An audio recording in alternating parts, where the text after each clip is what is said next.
She walked into the five-star hotel like any other guest. But this wasn't just any woman, and this definitely wasn't just any hotel visit. Sophie Van Dyke dressed down on purpose. Plain clothes, no designer labels, just a quiet European woman with a reservation. The arrogant American manager, Bradley, took one look at her and decided she didn't belong. What Bradley didn't know, Sophie had just bought his entire hotel chain. She was the new owner, inspecting her property undercover. "We don't have time for European backpackers," Bradley sneered, denying her the suite she'd reserved. "Try a motel down the street." His mockery echoed through the marble lobby as other guests watched in uncomfortable silence. The twist that changes everything. Sophie smiled politely and accepted the budget room. But the next morning she called a staff meeting. When she walked in wearing a sharp black suit with the regional director at her side, Bradley's face went white. "Hello, Bradley. I'm your new boss. We need to talk." The Majestic Crest Hotel in New York City was supposed to be a crown jewel. Its promotional photos showed a palace of modern luxury, a haven of calm in the heart of the bustling city. The reality, however, was a different story.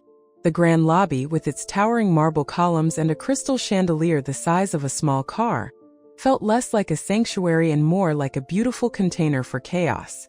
A long, winding line of weary travelers snaked from the front desk. Their faces etched with the kind of frustration that comes after a long flight is met with a long wait.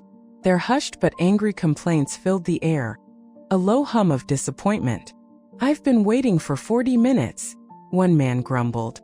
The website guaranteed a 3 p.m. check-in. Behind the polished counter, two young receptionists, barely out of their 20s, were drowning. They typed frantically, their faces pale with stress. One of them, a kind-eyed woman named Janice, was trying to placate a furious family whose rooms weren't ready. "I'm so sorry, sir," she said, her voice trembling slightly. "We're doing our best." But her best wasn't enough. The system was broken. Standing quietly to the side, near a potted palm that was shedding brown leaves onto the floor, was Sophie Van Dyke. She was a master of going unnoticed.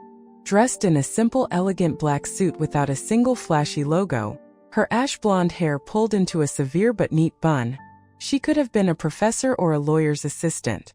She held a single, unassuming suitcase, watching everything with an unnerving stillness. She blended into the background, and that was exactly her plan. From his glass-walled office overlooking the lobby, the hotel manager, Bradley Miller, observed his kingdom. Bradley was a man built of broad shoulders and loud confidence. He wore an expensive suit that shimmered under the lights and a gold watch that caught the eye from across the room. He saw the long line, the frustrated guests, the struggling staff, and he saw it all as someone else's problem. His job, as he saw it, was to manage the big picture, which mostly meant schmoozing with VIPs. His gaze swept across the lobby and landed on Sophie. He took in her plain attire, her lack of fancy luggage, her patient but unremarkable presence. He did a quick, dismissive calculation in his head. *foreign. Probably Scandinavian or German. Thinks she's too good to wait in line but doesn't have the money to back it up. He mentally labeled her as unimportant and turned his attention back to the glossy magazine on his desk. He was completely unaware that this unimportant woman had, just 5 days prior, signed the final papers in a silent deal that made her the new owner of the entire hotel chain. She had come here not as a CEO to be greeted with bows and bouquets, but as a ghost, to see what her new investment truly was when no one was watching. And what she was seeing was a beautiful ship with a broken rudder, steered by a captain who was sound asleep in his cabin. After 20 minutes of absorbing the atmosphere of quiet desperation, Sophie decided it was time. She moved with an unhurried grace toward the front desk, finding a small opening near Janice, who had just finished with the angry family and looked utterly defeated.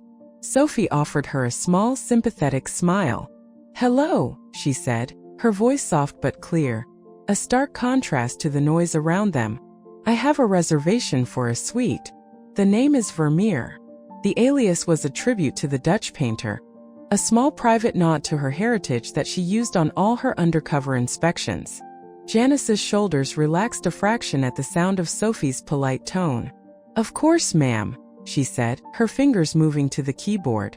Let me just pull that right up for you. She never got the chance. A loud, booming voice sliced through the tension. Janice, I'll handle this. Bradley Miller had emerged from his office, striding toward the desk like a general inspecting his troops.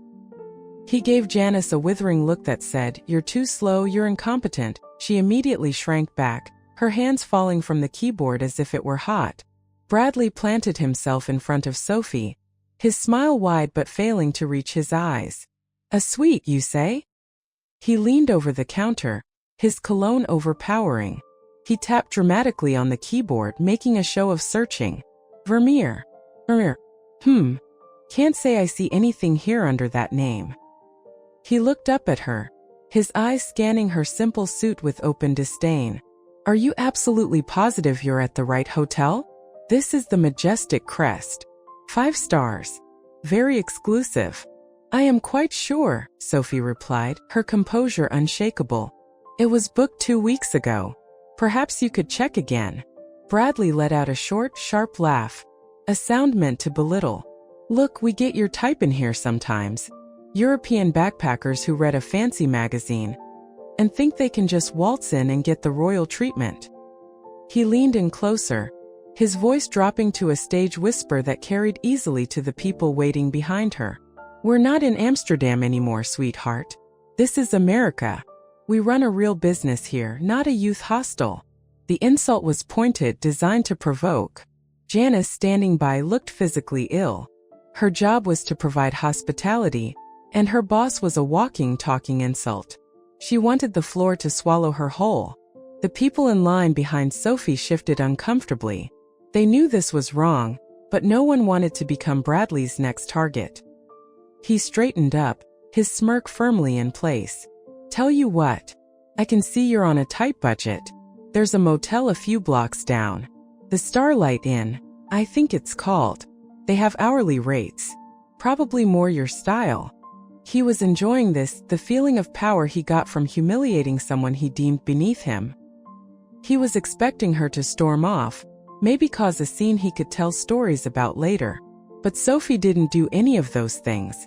She just stood there, her calm gaze fixed on him, as if she were studying an interesting but predictable specimen.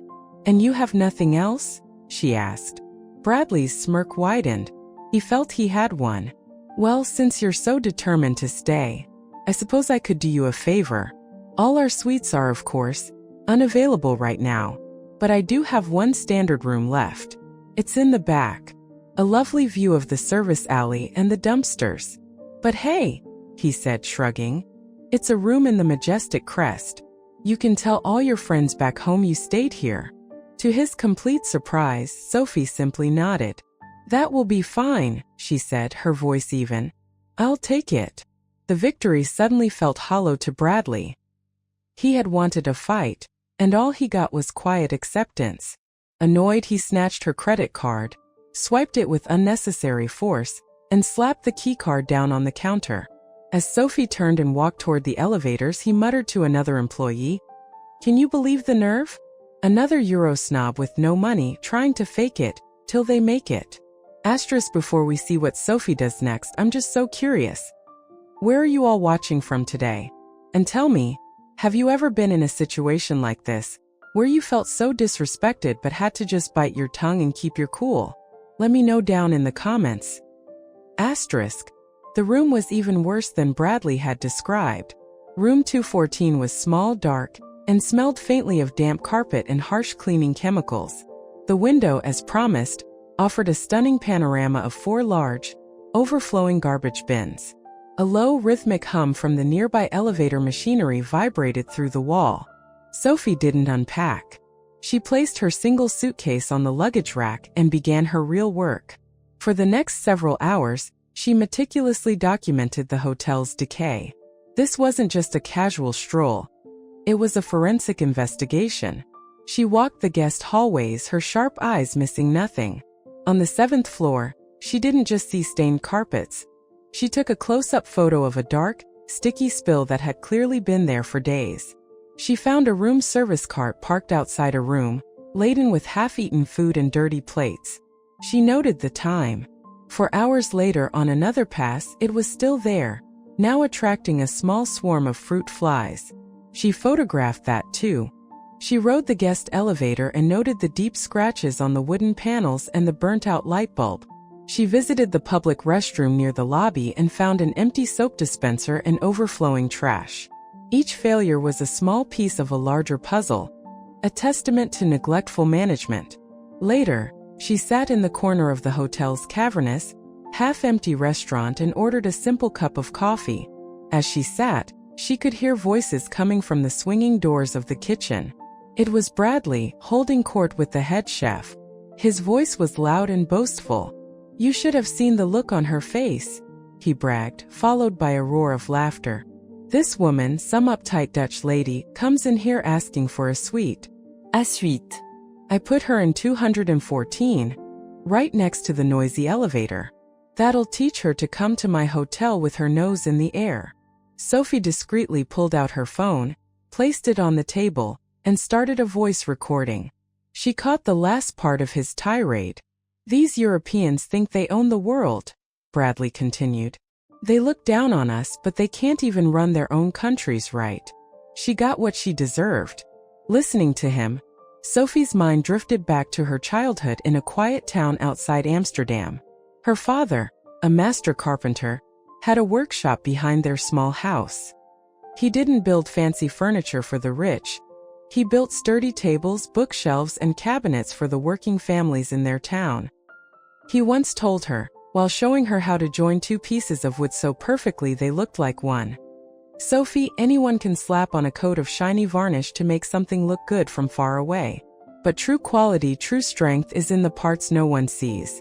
It's in the perfect joint, the sanded edge, the screw that is set just right.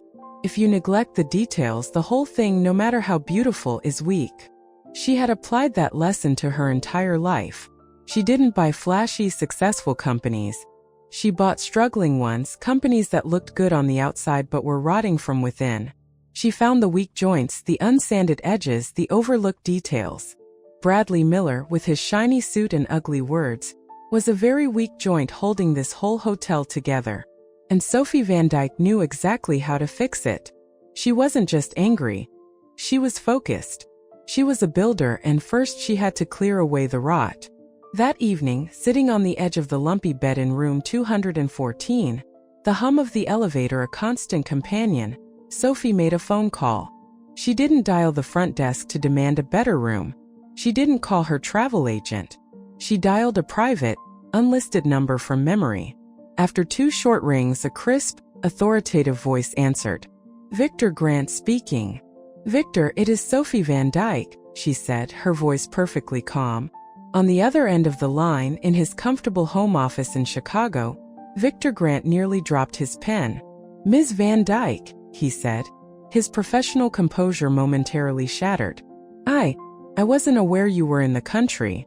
Is everything all right?" Victor was the regional director of operations, a stern, silver-haired man who had been with the company for 20 years. He knew Sophie Van Dyke only as a name on a legal document, the mysterious Dutch heiress who had just acquired their parent company in a swift, silent takeover. "That depends on your definition of all right, Victor," Sophie replied. "I am currently a guest at your majestic Crest property in New York. I'm calling you from room 214. Victor was stunned into silence. He quickly typed something into his computer. Room 214. A standard room back of the house. A room they usually gave to overflow bookings or airline staff. The new owner of his entire company was in one of his worst rooms. I don't understand," he stammered. "Had I known you were coming, I would have rolled out the red carpet. The presidential suite, a full staff welcome." "That is precisely why I did not tell you, Victor," Sophie interrupted, her voice gaining a steely edge. "I didn't want the red carpet. I wanted the truth. And your hotel manager, Mr. Bradley Miller, has given me a very thorough education. He decided I was a European backpacker with no money, and personally assigned me this room as a punishment for my audacity." The line was silent for a moment. Victor felt a cold dread creep up his spine. "He what?" he finally whispered, his voice hoarse with disbelief. "Oh, he's done me a great service," Sophie continued, her tone dangerously even. "He has shown me the culture of arrogance and disrespect he has cultivated here. I have spent the day cataloging the failures, the filth, the broken equipment, the demoralized staff. This isn't just about a rude manager, Victor. This is a deep and pervasive rot. I am booking the first flight to New York in the morning," Victor said, his voice now tight with controlled fury. "I will be there by 9 a.m. Mr. Miller will be fired before he finishes his morning coffee. I give you my word, Ms. Van Dyke. This is unacceptable." "No," Sophie said, her command absolute. "You will not fire him. Not yet. That would be too easy. It would solve the symptom, not the disease. I want you to come tomorrow as planned, but you will not come as a director. You will dress down. You will sit in the lobby. You will have coffee in the restaurant. You will walk the floors and observe. I need you to see this place through my eyes, through a guest's eyes. I need you to understand how deep this problem goes. Only then will we act." Sophie wasn't interested in a quick, satisfying revenge. That was Bradley's way of thinking. She was a strategist. She was preparing for surgery, and a good surgeon never cuts until they know the full extent of the illness. Sophie's playing the long game here. It's clear this isn't just about one rude manager. If you want to see how this incredible story unfolds, make sure you hit that subscribe button so you don't miss the rest of what happens. The next morning, Sophie dressed in the same simple black suit and made her way down to the VIP breakfast lounge. It was an exclusive area on the mezzanine level, advertised as a quiet retreat for guests staying in the hotel's expensive suites. She knew her keycard wouldn't work, but she wasn't testing the keycard. She was testing the man who had given it to her. Predictably, Bradley was standing guard at the entrance like a nightclub bouncer, a fake smile plastered on his face as he welcomed a wealthy-looking couple. When he saw Sophie approaching, his smile vanished, replaced by a look of annoyed disbelief. He physically stepped in her path, blocking the entrance with his body. "Whoa there, slow down," he said, holding up a hand as if to stop a speeding car. "I think you're lost again, ma'am. This is the VIP lounge. As in very important people. It's for our paying customers." "I am a paying customer," Sophie said, her voice steady, "and my room key should grant me access." Bradley let out a theatrical, pitying sigh. "Let me explain this to you one more time, since it seems to be complicated. That little plastic key gets you into that little room you're in. That's it. This lounge," he said, gesturing grandly at the room behind him, "is for guests who book our suites, people who contribute to our success, people who matter. Now, if you'll excuse me, the coffee shop in the lobby serves a very adequate continental breakfast." The public humiliation was sharp and deliberate. Several guests in the lounge paused their conversations to watch. The couple Bradley had just greeted looked down at their plates, embarrassed.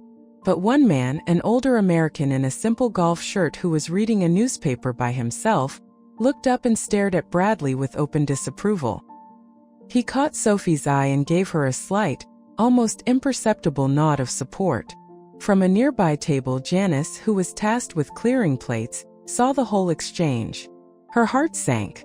This was against every rule of hospitality she had ever learned. Gathering all her courage, she took a tentative step forward. "Mr. Miller, sir," she began, her voice barely a whisper. "Perhaps we could just make an exception for guest relations." "Janice," Bradley barked, not even bothering to turn around. "Are the coffee carafes empty? Then go fill them. Now." His voice was a whip crack. Janice flinched as if struck and immediately scurried away, her face burning with shame. Hidden behind a large decorative pillar across the lobby, Victor Grant watched everything. He had arrived an hour ago, dressed in khakis and a polo shirt, just as Sophie had instructed. He felt a sickening mix of rage and shame. This wasn't just a rude manager. This was a man actively sabotaging the hotel's reputation in broad daylight. This was his region, his responsibility. Every arrogant word from Bradley's mouth was a personal failure. Sophie looked at Bradley, her face a blank canvas.